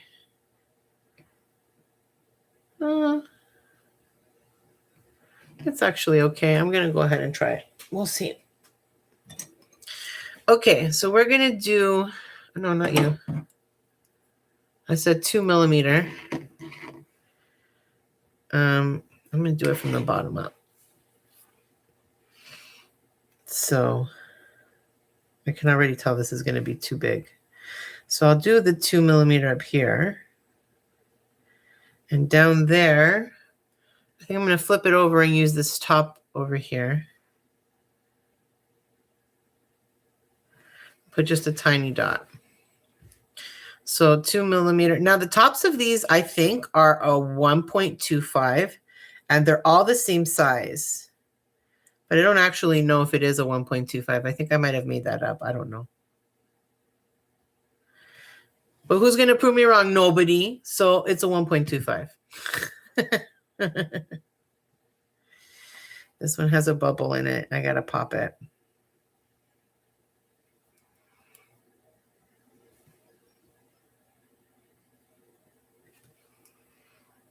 Where's my popper?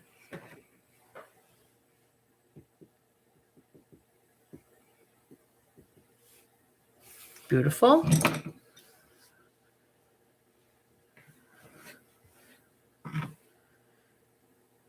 Okay, I think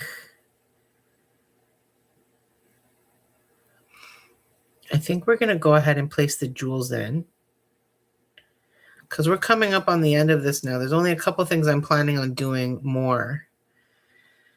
One of those things is dotting inside of the 4-leaf clover with this the same green as our background. So we're going to bring that green forward.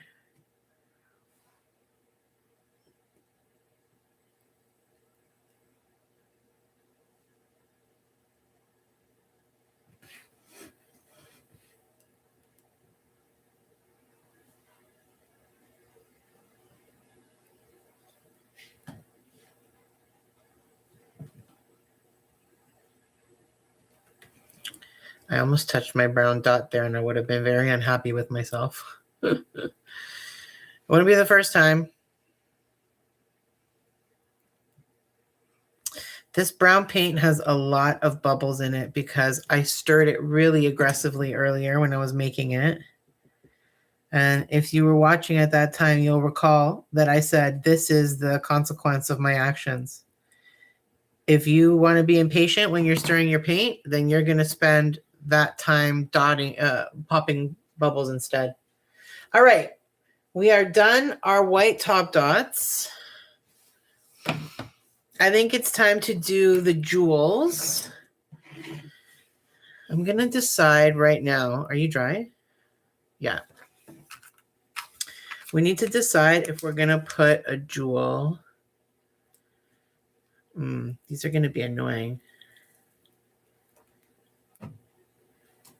Okay, so these jewels have glue on the back of them, but it's not great. So normally I would be using I have a glue, a precision glue, like super glue, but I don't know where it is. I haven't been able to find it for a couple of days, so I'm going to have to look for it. So instead what we're going to do is I'm going to add a little bit of Mod Podge to the back. This is not best practice in my opinion. I would definitely be using the stuff I normally use, if that helps anybody. So I'm just going to put a tiny bit on the back of this.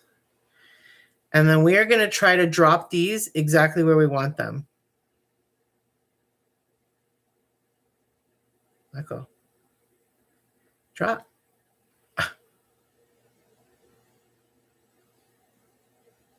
Just like that. Oh, that looks so pretty. Oh, that looks super pretty. Now, do we want to put, do I want to put a jewel in the center of, this has a bit of a stick to it. Okay, wait, I'll put you here then, if you're sticky.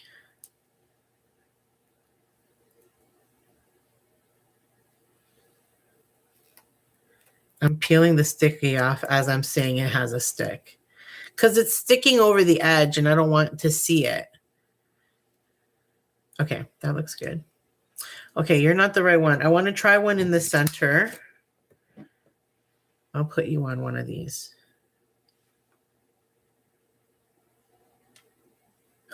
I just touched the brown dot with my nail.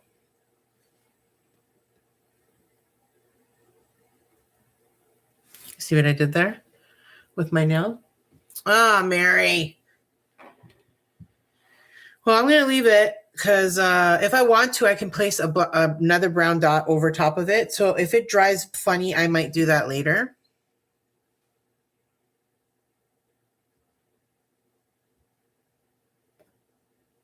Okay. Okay, before we go forward, what I'm trying to get is one of these without a sticky back, because I want to try it in the center of the leaf and see if we like it. This is sticky. Do we like that? I think so. Yeah, I'm going to leave that. Okay, let's keep going because I like these green jewels.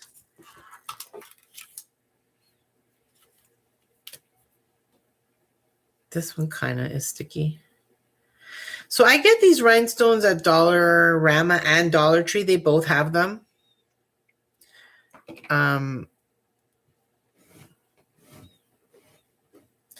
Actually, instead of putting it on the jewel, we're going to put a little drop there. That was a way bigger drop than planned.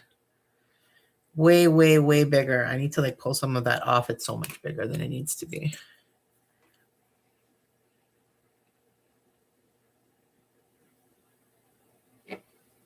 Okay.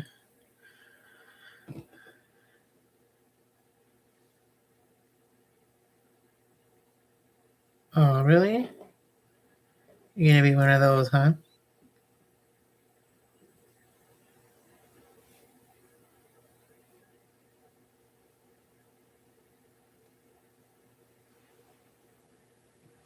Good. Oh, that looks so pretty. I'm really pleased with that. It's always interesting when you have an idea of what you want to do and you have kind of like a plan in mind. It almost never comes out the way you have it in mind, you know? So it's kind of fun when you do have one of those moments where like, oh, you know what would look really cool there? If I put a jewel there. And then you put the jewel and it actually does look cool. And it's like, yes.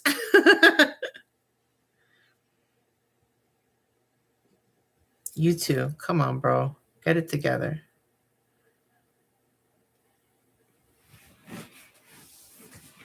Okay.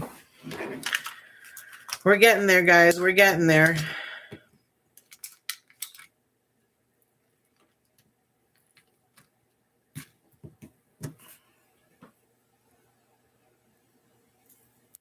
Yeah, so this is weird because it does have a sticky back. It's just that it doesn't stay on, which is not really useful, is it?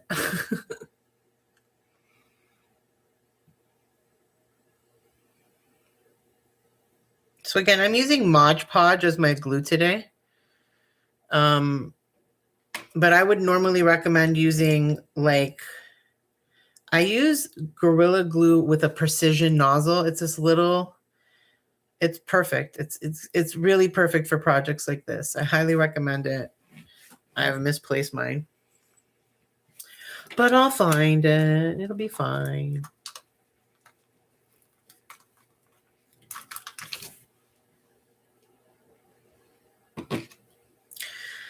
So these white dots are not fully dry and they're already cracking. I can see the cracks happening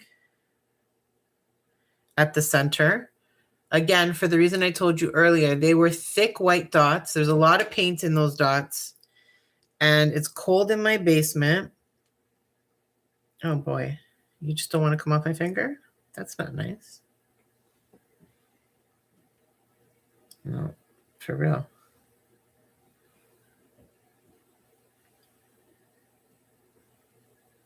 Are you kidding? Why won't you just, okay. I'm not about to try to get annoyed. We'll just try again. It's not a big deal. You're in detention. Go over there. You have an attitude. Okay. I'll put a tiny bit more. Just in case that already started to dry.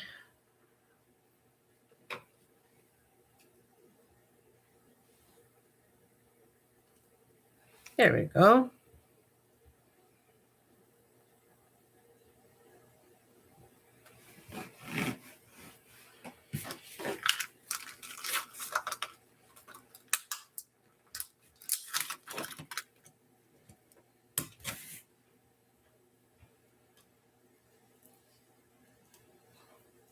So this one has a little bit of glue still stuck to it.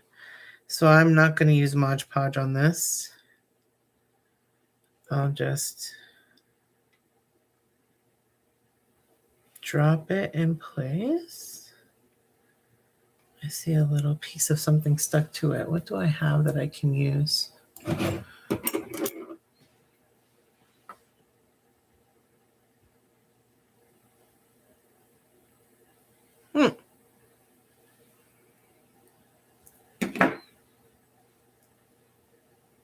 What is it? It's like a little piece of plastic or something.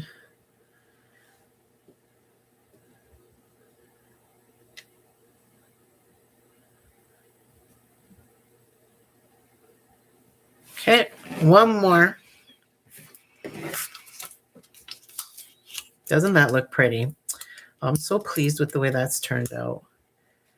These rhinestones, I was a little unsure because the color is very different of a green. And I was like, that's either going to look really, really good or really, really dumb. And luckily, I think it looks really, really good. Instead of really, really dumb.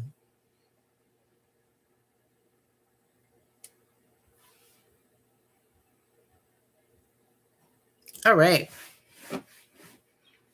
What do you think? Cute? I think so. I'm loving it. Now, what can we do for top dots? Now, I was planning to do some of this dark green in our shamrock. But now that I'm looking at this, I don't know if I want to do anything in the shamrock other than leaving that. What do you think? Should we dot paint inside the shamrock too? Like around the leaves or something? Or should we leave it this way?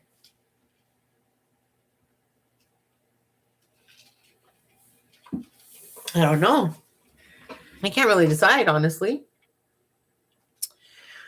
Huh. Okay. Since I can't decide, I'm not going to do it because I can't undo it.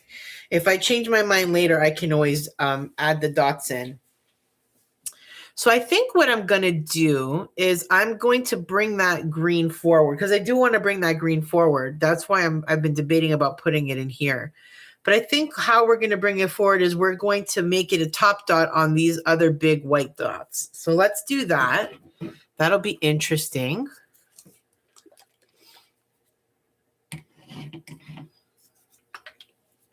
So this is the same green as the background green. Oh, I see you have a big skin. Let me see if I can pull it out. Oh, well.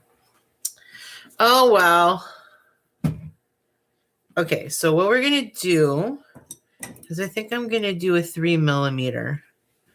That should do well. We'll start down here. We'll see how we like this.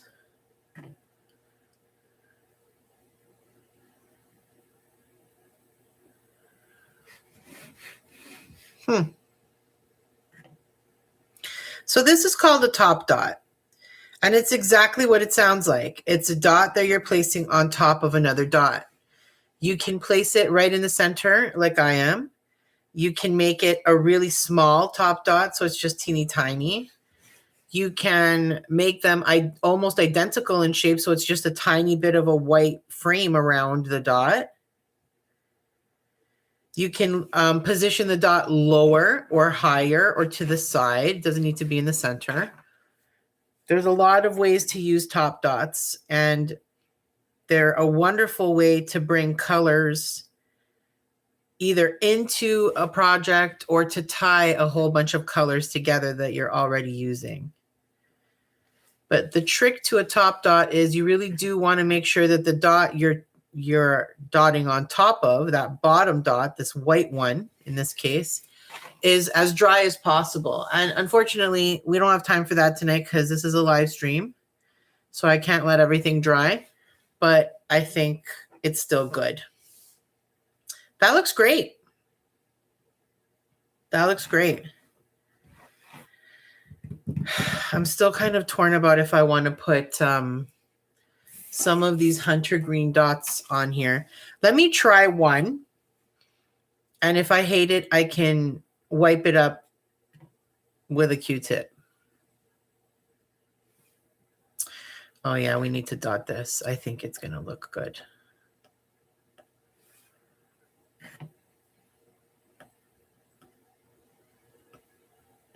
So you'll notice that I'm not putting the same size dot anywhere. And I'm kind of just moving my dots around so that they get a little smaller in different spots.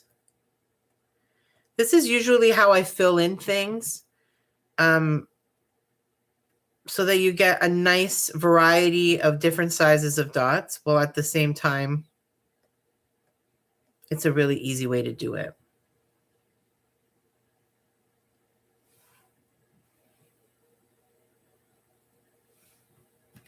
Very cute. And we're going to dot a straight line all the way down that stem.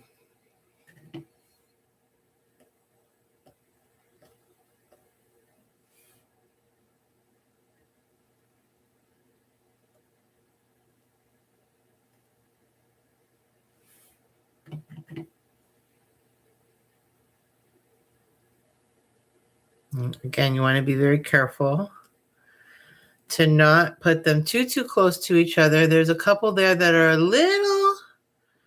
little too close for comfort.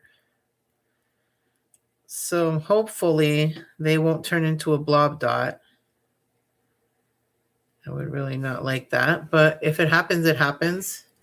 I usually leave my blob dots in place for the most part. But that's a personal preference thing. You do what you want to do. I find that trying to correct problems often leads to bigger problems. So just learning to live with it often repairs the problem all on its own, because odds are you're not going to even see that when you're done.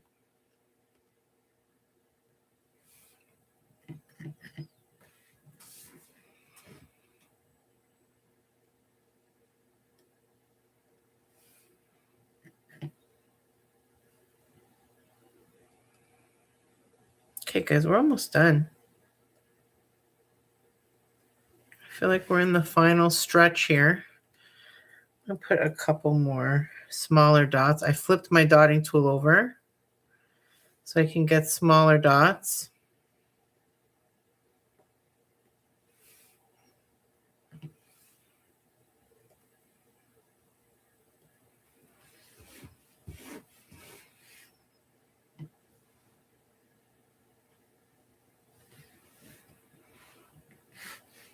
Very good.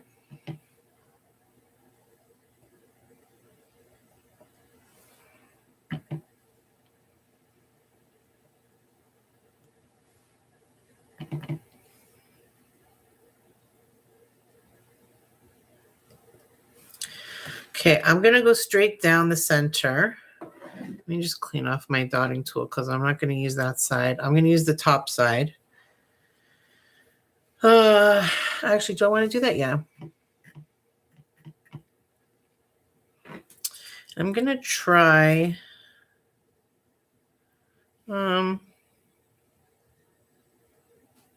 Maybe I'll start from the bottom up.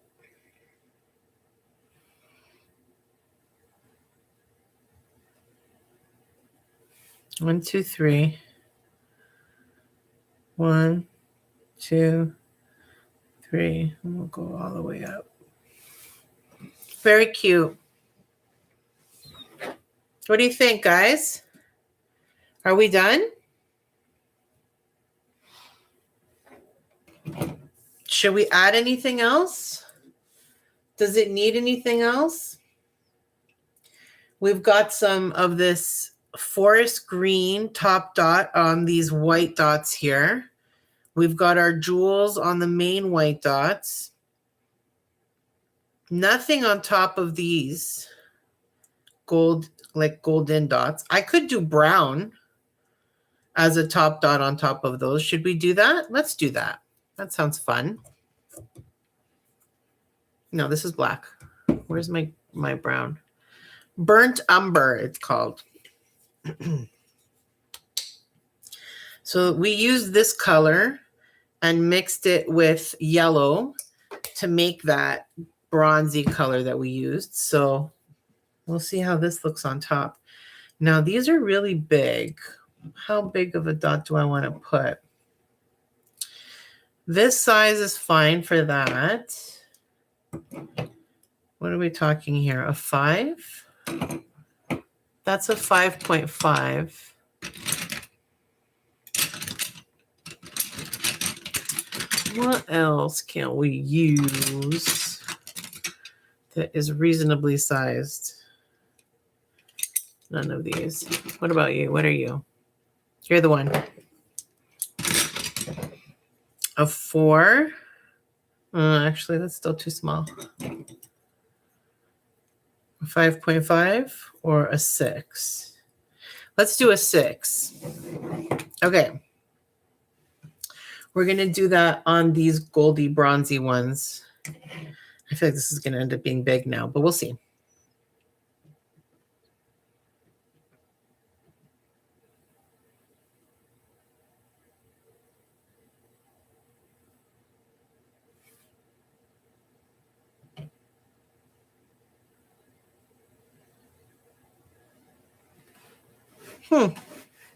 That looks pretty cool. I need more paint though.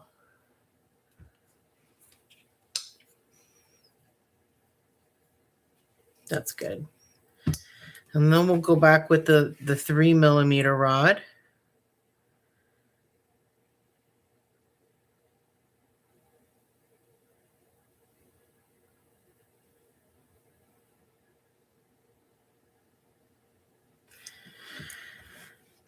Now, it's not unusual when you're putting a top dot on top of a dot that is not fully dry, your top dot may come out a little warped. Like it may not take that full nice round dot that you want it to be because the paint underneath it is sucking the paint on top in. So again, best practice is to let your dots dry for 24 hours or at least 12 hours. Like give it a few hours. Let that dot dry all the way through and then come back and put your top dots in. That one's angry, but I think it's sealed itself up now. That's what I would recommend. If you are dotting along at home and you want to complete your project tomorrow, I would definitely recommend you do so. That looks really pretty.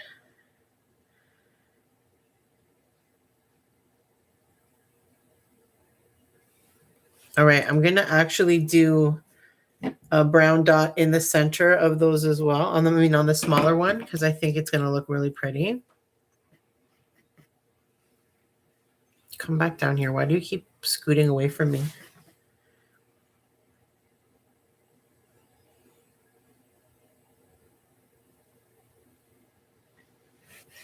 Yeah, that looks cool, doesn't it?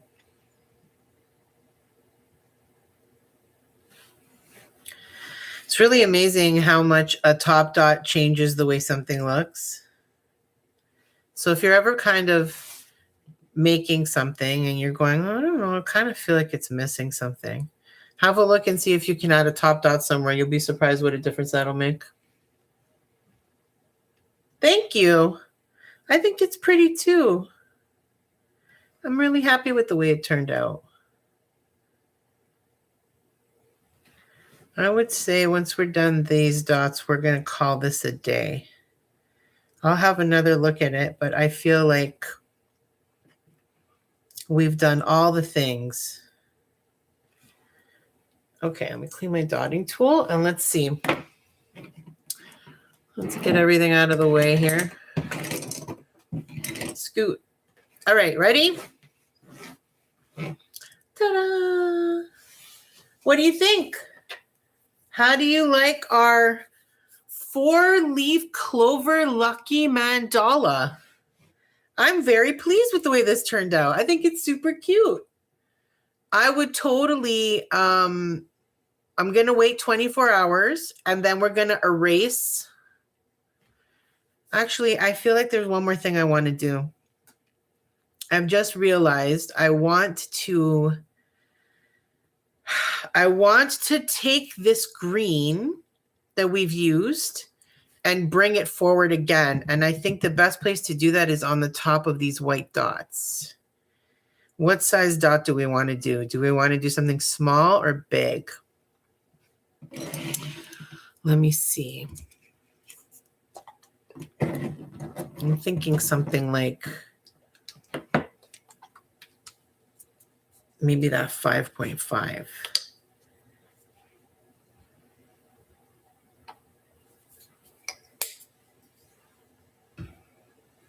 Do I want to put a 4 or do I want to put a 5.5? I think even bigger than that, maybe the 6. Yeah, maybe the 6. Okay, let's do the 6. Now we can always add a little bit of white to this later and add a top dot on top if we want. But that would be a tomorrow thing.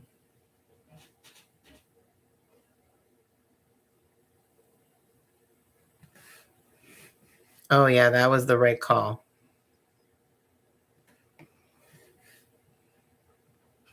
Just wait till we fill it in on all of them.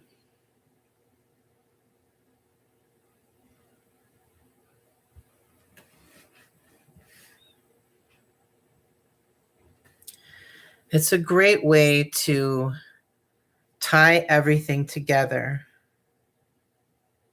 And you see how it just builds itself out. Just from you staring at it going, you know what? It could use a little bit more green. And just like that, one little dot of green, and it's going to make such a huge impact. See that? Big difference, right?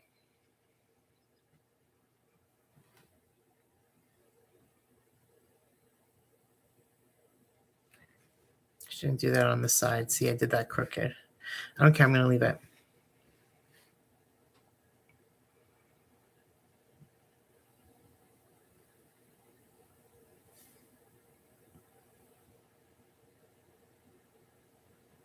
Beautiful. Beautiful.